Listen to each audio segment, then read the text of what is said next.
بسم اللہ والحمد للہ والصلاة والسلام علی ابی القاسم محمد بن عبداللہ خاتم النبیین۔ آج کے اس تفصیلی جائزے کا آغاز ہم ایک عام سے منظر سے کرتے ہیں۔ ذرا تصور کریں کہ کوئی شخص کسی خاندانی محفل میں بیٹھا ہے یا دفتر کی کسی میٹنگ کا حصہ ہے۔ جی بالکل۔ اور وہاں اچانک کوئی دوسرا شخص انتہائی ہمدردی اور فکر کا لبادہ اوڑھ کر اس کی کوئی ایسی خامی سب کے سامنے بیان کر دے جسے سن کر وہ انسان بس زمین میں گڑ جائے۔ بالکل ایسا بہت ہوتا ہے۔ اور پھر وہ مسکرا کر کہے کہ دیکھیں برا مت مانیے گا، میں تو بس ایک مخلصانہ نصیحت کر رہا تھا۔ ہم جو ریسرچ اور نوٹس آج ڈسکس کر رہے ہیں نا، وہ اسی پیچیدہ انسانی رویے کے گرد گھومتے ہیں۔ صحیح۔ ہم عموماً سمجھتے ہیں کہ اسلام میں نصیحت کا مطلب بس انگلی اٹھانا اور دوسروں کے غلطیاں نکالنا ہے۔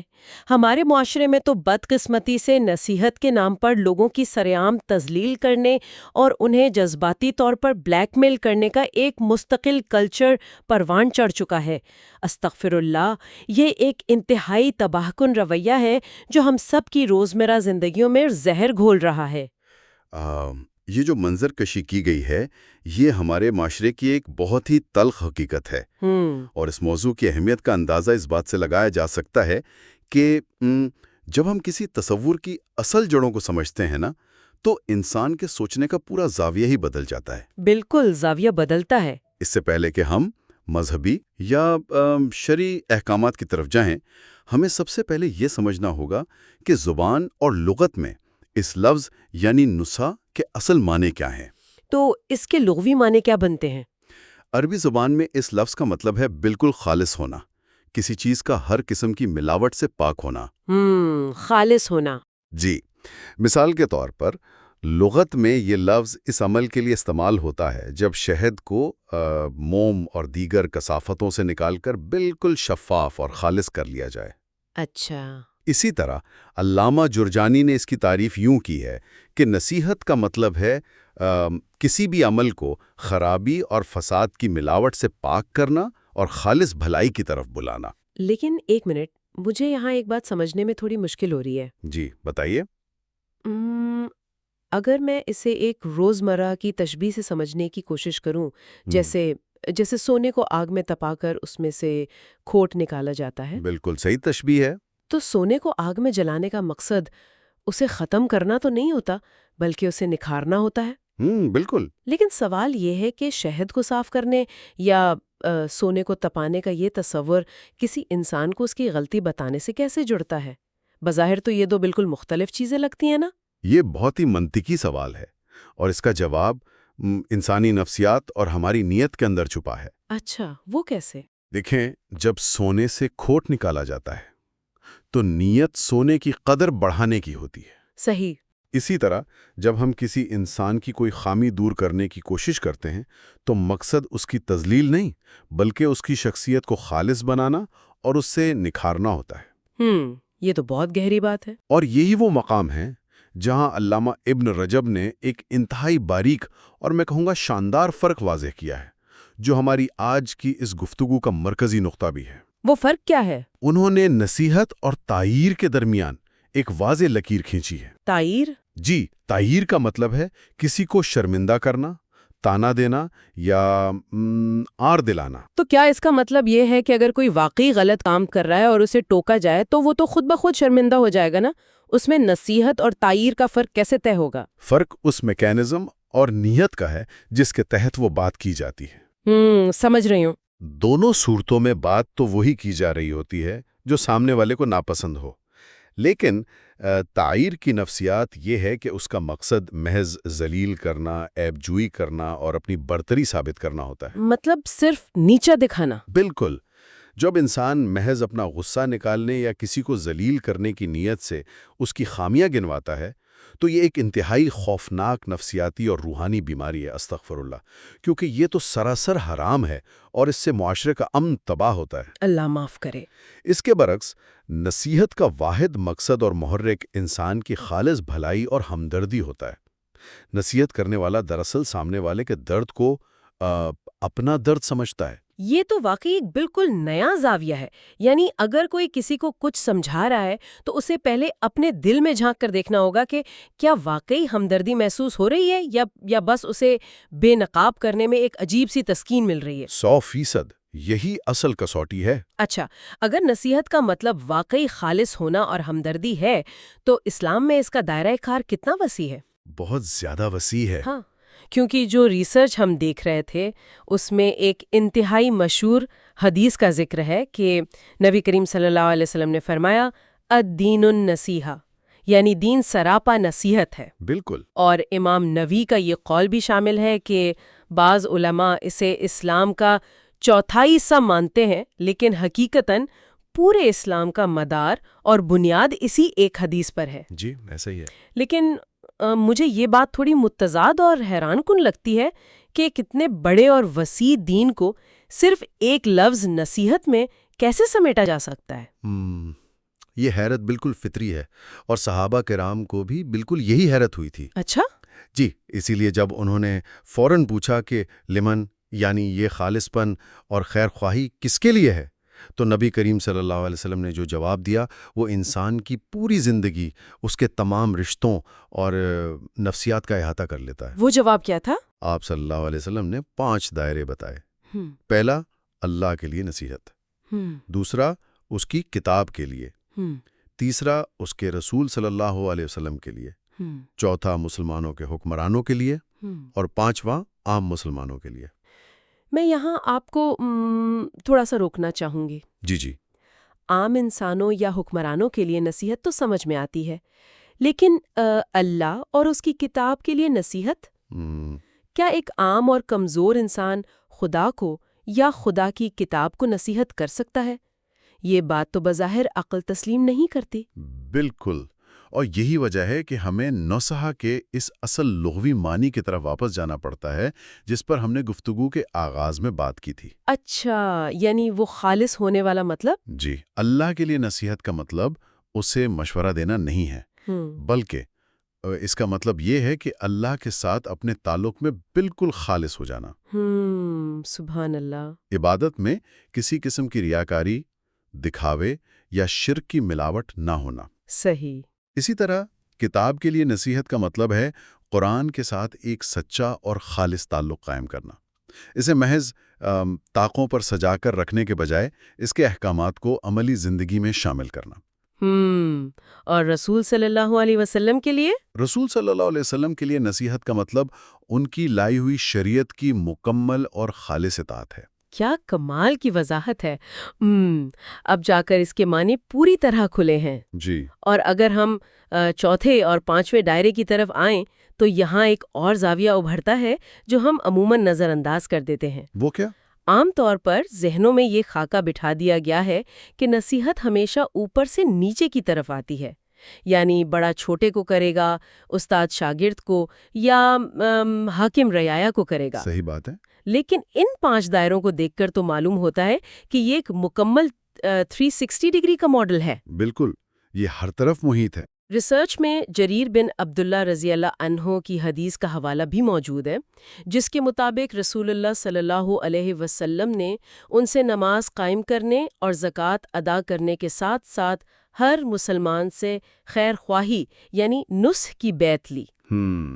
ہم عام طور پر دیکھیں تو نماز اور زکوٰۃ کے ظاہری اہتمام پر تو بہت زور دیا جاتا ہے، لیکن اپنے ارد گرد کے انسانوں کے ساتھ سچی خیر خواہی برتنے کے اس پہلو کو مکمل طور پر فراموش کر دیا جاتا ہے. استغفر اللہ. حالانکہ بیعت تو ان تینوں ستونوں پر برابر لی گئی تھی. یہ تو بہت بڑی غفلت ہے. یہ بالکل درست نشاندہی ہے. علامہ خطابی نے بھی اسی نقطے پر زور دیا ہے کہ نصیحت کو نماز اور زکوٰۃ کے برابر رکھا گیا ہے، کیونکہ یہ دین کے سب سے اہم اور نمایاں ارکان میں سے ہے. بالکل. اب یہاں ایک انتہائی اہم عملی سوال پیدا ہوتا ہے. جی، وہ کیا؟ کیونکہ یہ ایک شرعی فریضہ ہے جو حالات کے مطابق واجب یا فرض کفایہ کا درجہ رکھتا ہے، تو اسے ادا کرنے کا صحیح اور سائنسی طریقہ کیا ہے؟ یہ بہت ضروری بات ہے. کیونکہ انسانی نفسیات ہے کہ جب بھی کسی کو اس کی غلطی بتائی جائے تو اس کا دماغ فوراً ایک دفاعی خول میں چلا جاتا ہے. 100% وہ ڈیفینسو ہو جاتے ہیں اور وہ بات کو سمجھنے کے بجائے جوابی حملہ کرنے پر اتر آتا ہے. ہماری ریسرچ میں اس دفاعی میکانزم کو توڑنے کے لیے 6 انتہائی اہم شرائط اور ضوابط بیان کیے گئے ہیں۔ اچھا۔ سب سے پہلی اور بنیادی شرط نیت کا خالص ہونا ہے، یعنی اس میں کوئی ریاکاری یا اپنی برتری دکھانے کا جذبہ نہ ہو۔ اور دوسری شرط جو ریسرچ میں نمایاں ہے وہ یہ ہے کہ جس بات کی نشاندہی کی جا رہی ہو اس کا مکمل اور درست علم بھی ہونا چاہیے۔ بالکل۔ آج کل تو ایسا لگتا ہے جیسے سوشل میڈیا اور انٹرنیٹ نے ہر شخص کو ہر موضوع کا ماہر بنا دیا ہے۔ 2 منٹ کی کوئی ویڈیو دیکھ کر لوگ صدیوں پرانے مسائل پر حتمی فتوے جاری کرنے لگتے ہیں۔ اور یہ رویہ معاشرے کے لیے ایک زہر قاتل ہے۔ صحیح بات ہے۔ جب کوئی شخص بغیر ٹھوس علم اور تحقیق کے دینی یا دنیاوی معاملات میں لوگوں پر اپنی خام رائے مسلط کرنے کی کوشش کرتا ہے تو یہ فلاح کے بجائے ایک بہت بڑی گمراہی اور انتشار کا سبب بنتا ہے۔ استغفر اللہ، ایسا کرنا کسی طور بھی درست نہیں ہے۔ بالکل نہیں ہے۔ انسان کو صرف اور صرف اسی معاملے میں اپنی زبان کھولنی چاہیے جس کی اس کے پاس واضح دلیل اور مکمل علم ہو۔ اس کے بعد تیسری اور چوتھی شرط مناسب وقت، مناسب جگہ اور نرمی و شفقت کا پہلو ہے۔ یہاں عبداللہ بن مسعود رضی اللہ عنہ کا ایک بہت ہی گہرا نفسیاتی کال ملتا ہے۔ وہ کیا فرماتے ہیں؟ وہ فرماتے ہیں کہ دلوں کا بھی ایک رجحان، ایک اشتیاق اور آمادگی ہوتی ہے، اور اسی طرح ان کی ایک تھکاوٹ اور بیزاری بھی ہوتی ہے۔ یعنی وہ یہ کہہ رہے ہیں کہ انسان کا دل ہر وقت بات سننے کے لیے تیار نہیں ہوتا؟ بالکل۔ فرض کریں کوئی شخص سارا دن دفتر میں کام کر کے تھکا ہارا گھر آتا ہے اور آتے ہی اسے کسی غلطی پر بھاشن دینا شروع کر دیا جائے تو وہ یقیناً بھڑک اٹھے گا۔ 100% ایسا ہی ہوگا۔ یہ تو بالکل کامن سینس کی بات ہے، لیکن ہم عموماً اسے نظر انداز کر دیتے ہیں۔ اسی لیے شاید نصیحت کے آداب میں خلوت یعنی تنہائی کا اتنا ذکر ہے۔ جی، خلوت بہت اہم ہے۔ امام شافعی رحمۃ اللہ علیہ کے وہ مشہور اشعار کتنے سچے ہیں جن میں وہ کہتے ہیں کہ مجھے اکیلے میں نصیحت کرو، مجمع میں نصیحت کرنا دراصل توبیخ یعنی ذلیل کرنا ہے جسے میں سننا پسند نہیں کرتا۔ بہت خوبصورت بات ہے۔ آج کل کے ڈیجیٹل دور میں ذرا اس کا اطلاق دیکھیں۔ کسی پر تنقید کرنے کے لیے اس کے کامنٹس میں آ کے سرے عام اس کے راز فاش کرنے یا اسے شرمندہ کرنے کی جو روش چل پڑی ہے، استغفر اللہ، یہ کتنے افسوس کا مقام ہے اور یہ قطعی طور پر نصیحت کے زمرے میں نہیں آتی۔ بالکل، یہ تو سیدھا سیدھا سائبر بولنگ ہے۔ جی، آپ نے اس کا بالکل درست عصری اطلاق کیا ہے۔ اور اسی بات کی نفسیاتی گہرائی میں اترتے ہوئے علامہ ابن حزم کا ایک زبردست نقطہ ہماری دستاویزات کا حصہ ہے جو براہ راست نصیحت کرنے والے کی انا اور اس کے تکبر پر ایک بھرپور ضرب لگاتا ہے۔ اچھا، انہوں نے کیا لکھا ہے؟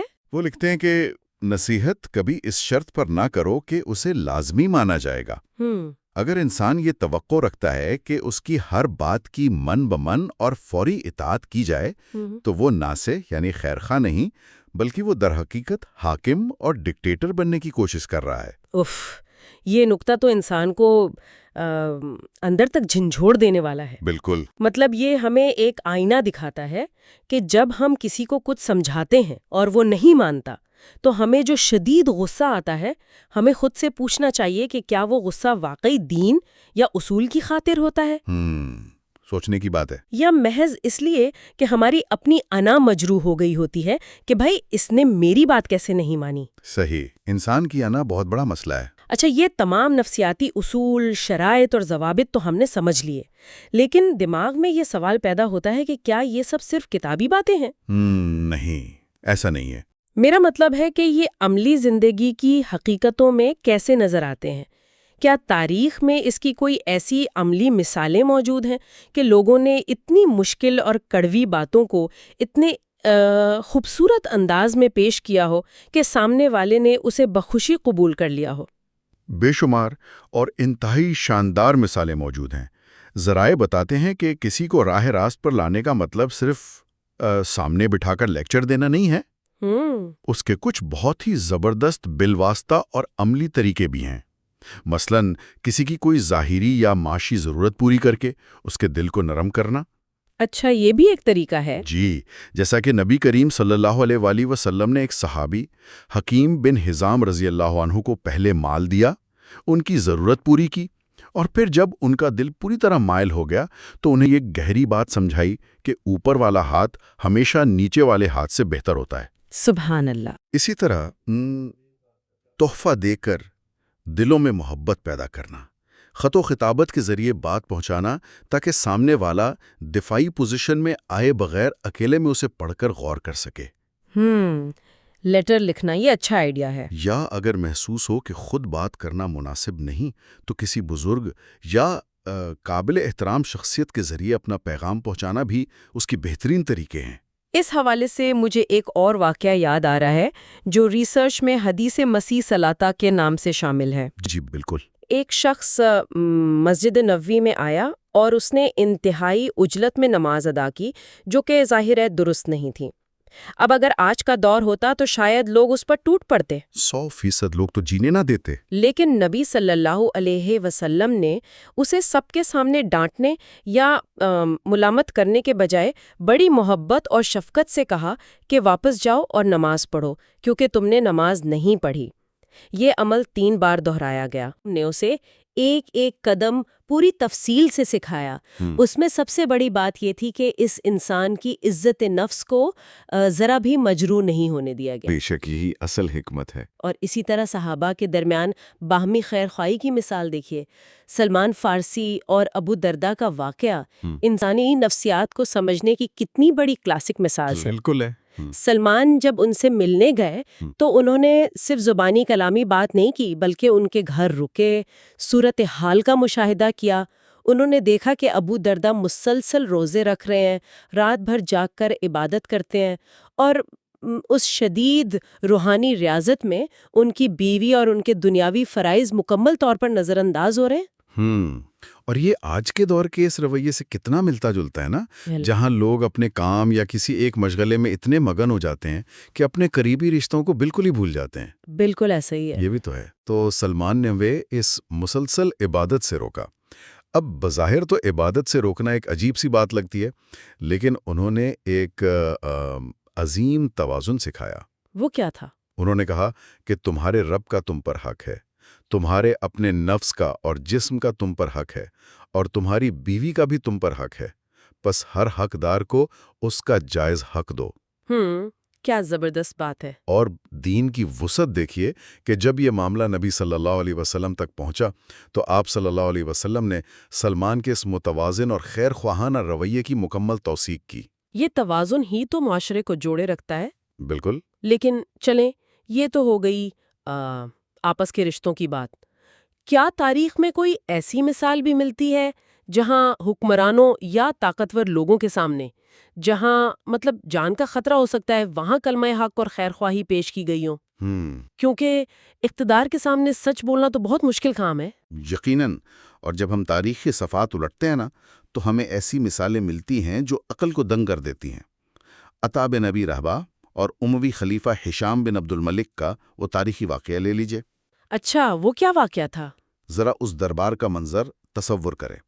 خلیفہ اپنے تخت پر براجمان ہے، ارد گرد امراء، وزراء اور محافظ کھڑے ہیں، ہر طرف رعب اور دبدبا ہے۔ بڑا خوفناک ماحول ہوگا۔ خلیفہ نے عطا بن ابی رہبہ کو ان کے علم کی وجہ سے بے پناہ عزت دی اور اپنے قریب بٹھایا۔ جب خلیفہ نے پوچھا کہ آپ کی کیا ضرورت ہے تو عطا نے اپنے لیے کوئی جاگیر یا منصب مانگنے کے بجائے یکے بعد دیگرے مکہ، مدینہ، نجد اور سرحدوں کے محافظوں کے حقوق اور وظائف بحال کروائے۔ کیا بات ہے! اپنے لیے کچھ نہیں مانگا؟ کچھ بھی نہیں۔ وہ رکے نہیں، بلکہ یہاں تک کہا کہ اقلیتوں یعنی ریاست کے غیر مسلم شہریوں پر ان کی طاقت سے زیادہ ٹیکس اور بوجھ نہ ڈالا جائے۔ جب خلیفہ نے ان کی ہر ایک بات تسلیم کر لی اور احکامات جاری کر دیے تو آخر میں عطا نے خلیفہ کو اس کی اصلی حقیقت یاد دلاتے ہوئے ایک ایسا جملہ کہا جس نے پورے دربار پر سناٹا طاری کر دیا۔ اور کیا کمال کا ہمت بھرا جملہ کہا تھا انہوں نے؟ جی، انہوں نے خلیفہ کی آنکھوں میں دیکھ کر کہا، اے امیر المومنین، اپنے رب سے ڈرو، اور یہ خوفناک یاد دہانی کروائی کہ ایک دن ایسا آئے گا جب انسان اس دنیا سے بالکل اکیلا رخصت ہوگا اور اکیلا ہی اپنے رب کے سامنے کھڑا ہوگا۔ استغفر اللہ، اس وقت نہ یہ عالیشان تخت کام آئے گا، نہ یہ درباری ہوں گے اور نہ ہی یہ خزانے۔ اللہ اکبر! خلیفہ کا کیا ری ایکشن تھا؟ ذرائع بتاتے ہیں کہ اس بے باک اور سچی نصیحت پر خلیفہ زار و قطار رونے لگا۔ اور اس واقعے کا عروج یہ ہے کہ جب خلیفہ کے آدمیوں نے باہر آ کر عطا کو سونے کا انعام پیش کرنا چاہا تو انہوں نے یہ کہہ کر اسے یکسر ٹھکرا دیا کہ ان کا اجر صرف اور صرف رب العالمین کے پاس ہے۔ سبحان اللہ! یہ ہوتی ہے بے غرض، بے خوف اور خالص نصیحت۔ یہ واقعی انسان کے رونگٹے کھڑے کر دیتا ہے اور یہ بتاتا ہے کہ سچی خیر خواہی کا کوئی دنیاوی مول نہیں لگایا جا سکتا۔ بالکل بھی نہیں۔ ان تمام تاریخی، نفسیاتی اور عملی باتوں کو سمیٹتے ہوئے اگر ہم ایک لمحے کے لیے سوچیں کہ آج کے اس مشینی دور میں اس پورے تصور کی عملی اہمیت کیا ہے، احادیث میں ایک بہت ہی شاندار اور بصیرت افروز تشبیہ ملتی ہے کہ مومن کا آئینہ ہے۔ بے شک۔ کبھی ہم نے غور کیا ہے کہ آئینے کی کیا خاص بات ہوتی ہے؟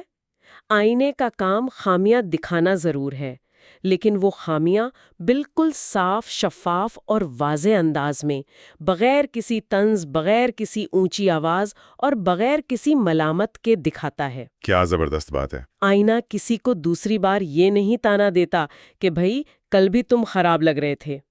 اور سب سے بڑی بات، جب انسان آئینے کے سامنے سے ہٹ جاتا ہے تو آئینہ وہ خامی اپنے اندر محفوظ نہیں رکھتا اور کسی تیسرے شخص کو نہیں بتاتا۔ بالکل، یہ آئینے کی سب سے بڑی خوبی ہے اور ہم انسانوں کو ایسا ہی ہونا چاہیے۔ جی، اسی لیے عربی کی ایک بہت ہی پرحکمت ضرب المثل بھی ہے کہ انسان کا سچا خیر خواہ وہ ہے جو اسے اس کی سچی اور خالص خامی بتائے، نہ کہ وہ جو صرف اس کی جھوٹی تعریفیں کرے۔ سچی بات ہے۔ ہماری آج کے اس تفصیلی جائزے کے اختتام پر بس یہی دعا ہے کہ اللہ ہم سب کی نیتوں کو خالص رکھے، ہمیں ایک دوسرے کا پردہ رکھنے والا اور سچا خیر خواہ بنائے، اور انجانے میں ہم سے جو کوتاہیاں ہو گئی ہیں انہیں معاف فرمائے۔ استغفر اللہ۔ آمین ثم آمین۔ اور اس پوری گفتگو کو سمیٹتے ہوئے آج کی ریسرچ میں موجود فضیل بن ایاز کا ایک نہایت ہی گہرا اور فکر انگیز قول ہمارے لیے ایک بہت بڑا سبق ہے۔ جی فرمائیے۔ وہ فرماتے ہیں کہ ہمارے نزدیک جس نے بھی اعلیٰ مقام پایا وہ محض کثرت نماز اور روزے کی وجہ سے نہیں پایا، بلکہ دلوں کی سخاوت، سینوں کی سلامتی اور امت کے لیے خالص نصیحت اور خیر خواہی کے جذبے سے پایا۔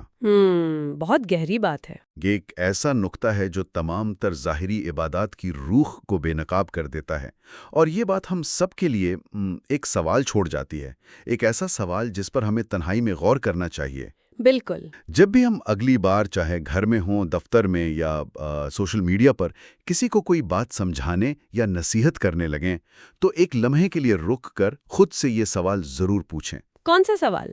کہ کیا یہ بات واقعی ہماری اس شخص سے گہری محبت اور خالص ہمدردی کی بنیاد پر ہماری زبان سے نکل رہی ہے، یا یہ محض ہماری اپنی انا کی تسکین، اپنے غصے کے اظہار اور خود کو اخلاقی طور پر برتر ثابت کرنے کے لیے ہے؟ ھذا ما عندی واللہ ورسولہ اعلم بالصواب۔